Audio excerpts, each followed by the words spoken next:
Alrighty, folks, so now we're going to go over an attack from the turtle position, and the attack is called the clock choke, and you'll see why in a moment. So, I get Kenny to the turtle position, and I just want to point out some key factors about the structure here. It's kind of like a table. Alright, he's got a leg, a leg, a leg, and a leg, making his back super strong. Okay? Give you one example. I'm here. A lot of people make this error where they get behind somebody, they get their harness, and maybe Kenny can just upright, just like so. Okay? Easily able to get my weight off of him. Okay? The point that I'm trying to make is where I want to distribute my weight when I go for the clock choke. So, let's talk about grips. Number one, my left hand is going to slide in. I'm going to get my thumb as high up as I can here. Okay? Number two, I'm going to bring my hand to his hand and pull his arm in.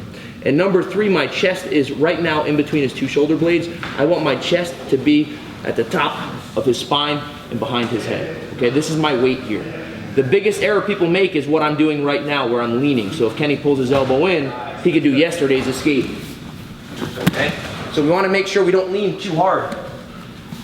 I have to be based out from this position. So I'm here, my left hand shoots through. Look, I use my right hand to assist my left hand to get as deep a grip as I can with my thumb in his collar.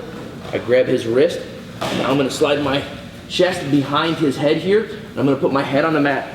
Once I get here, I slide my hip through. He's tapping. It's a very tight choke. People often go out with this choke during instruction. Sorry, Kenny. All right.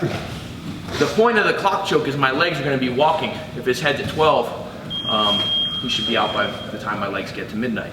So, I'm here, here, I bring my head down. Common error when people get the clock choke, you know what they do? They pull back. Do this. Kenny puts me back. So, the choke, just like the cross choke, when we go over the cross choke, it's all about wrists. I swing my right hand in, left hand over the top, pull with my wrists. Okay, elbows go tight, pull with my wrists. The same thing when I do the clock choke, it's like ringing a bell, or hitting a hammer, I should say, okay? It's that wrist whipping motion that chokes him. This goes into his neck. So there's all this slack is cut out and then I pull into his neck.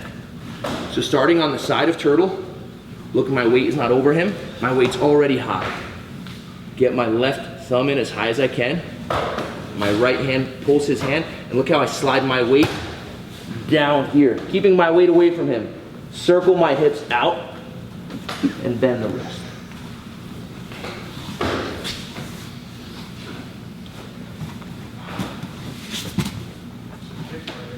I gotta make sure that I can steer my right hip past his shoulder, okay? As I get here, 1, 2, look how my right hip gotta clear his shoulder. And that's what's gonna give me the leverage against my body. I'm going to show a variation now for the people who would like to try it and those familiar with the clock choke already. And I pull down, I swim my right elbow over in front of his arm on the mat. Look, put your hand behind mine. Look at that. It's a beautiful thing, those two hands, okay? My hand should be the bottom hand, okay?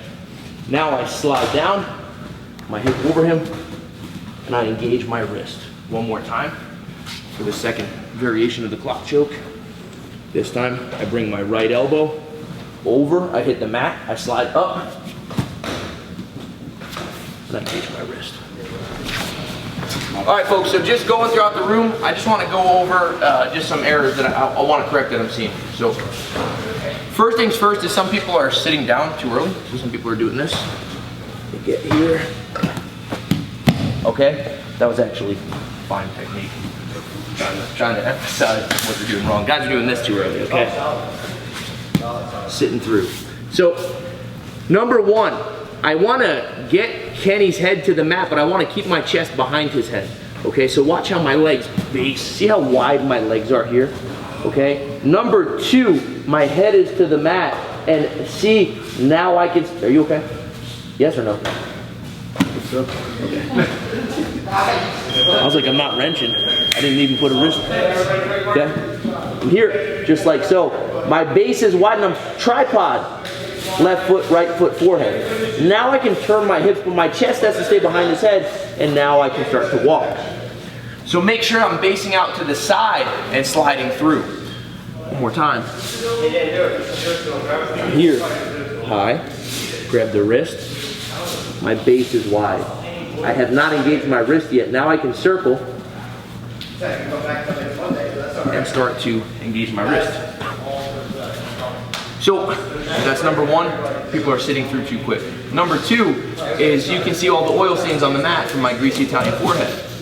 Okay? What's that mean? It means my head's going to the mat, right? I see everybody doing this. Not everybody, I can't say that, but I see a lot of people doing this. They're using their chest for leverage. You're not gonna hit this choke. Because watch, I do this, use my chest for leverage, he rises with me. Okay? So make sure your head's getting to the mat. And I'm not using a chest for leverage here. Okay? It's about flattening them out. Even on the second one, I'm seeing people come here and prone against their body. I still want to get low and engage. Okay? I could use my body a little bit more for leverage on this side, but I don't want to lift up. I want to lift out. Okay? So base out to the side, number one. Make sure I get here and I'm based. Okay? This is where I'm going to start my head down and my hip turn. Okay, question. Is your chest, like your sternum, in between the shoulder blades? No, it's not. It's like at the top of his shoulder line. So I get here. Look, my left elbow, my left shoulder rather, I hold tight to me. So everything's behind his head right now. My sternum's like directly in line with the top of his shoulders. So I can bring him down.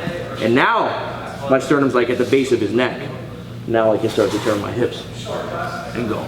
All right, really, really good choke. Why? Because people think that they're okay, and then you know what happens? What happened?